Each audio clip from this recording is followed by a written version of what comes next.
কি নিয়েছি বলুন তো কারি পাতার সাথে? কারি পাতা, পেঁয়াজ, রসুন নিয়েছি।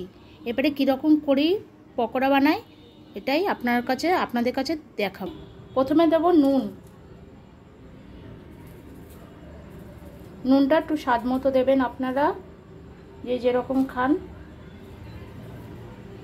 আর একটু সর্ষের তেল দিয়ে দেবেন।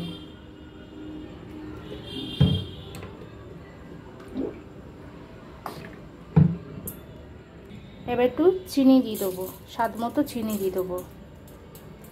একটু হলুদ দেবো,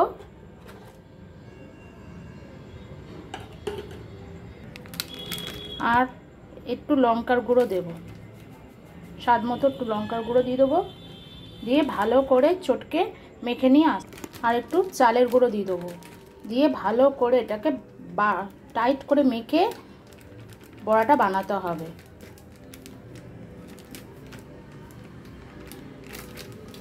একদম কারি পাতার বড়াটা একদম চর্বির বড়ার মতো খেতে লাগে। খাসির মাংসের যে মাটনের চর্বি ওরকম খেতে লাগে।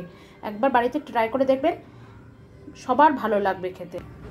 দেখুন কীভাবে মাখছে, জোরে জোরে প্রেস করে করে মাখবেন, যাতে সব মশলা কারি পাতা, পেঁয়াজ, রসুন, চিনি, লঙ্কা সব কিছুতে ভালোভাবে মিশে যায়। আর জল লাগবে না, এই পেঁয়াজের রসেই সব মাখা হয়ে যাবে। জল দিলে একটা পাতলা হয়ে যায়, ভালো লাগে না খেতে। যার জন্য সর্ষের তেল দিয়ে দিয়েছি। এইতে ভালো করে মেখে ভালো লাগবে। একটু কর্নফ্লাওয়ার দিয়ে দিয়েছি যাতে জিনিসটা মচমচে হয়।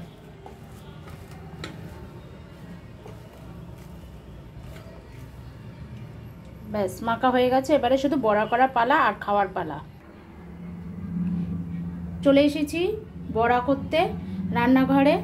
এটা এরকম তৈরি হয়েছে, সব মেখে পুরো রেডি। এখন শুধু কড়াইতে তেলে ছাড়ার পালা। তেলে দিলেই রেডি। পকোড়াটা করে খেয়ে দেখবেন, খুব ভালো লাগবে। আর তাড়াতাড়ি হজমও হয়ে যায়। যে রাতে যে কারি পাতা বড়া খেলে বদহজম হবে তা না। কারি পাতা শুধু যদি আপনারা কাঁচাও চিবিয়েও খান সকালবেলা 2-4টে, তাও ভালো লাগবে খেতে।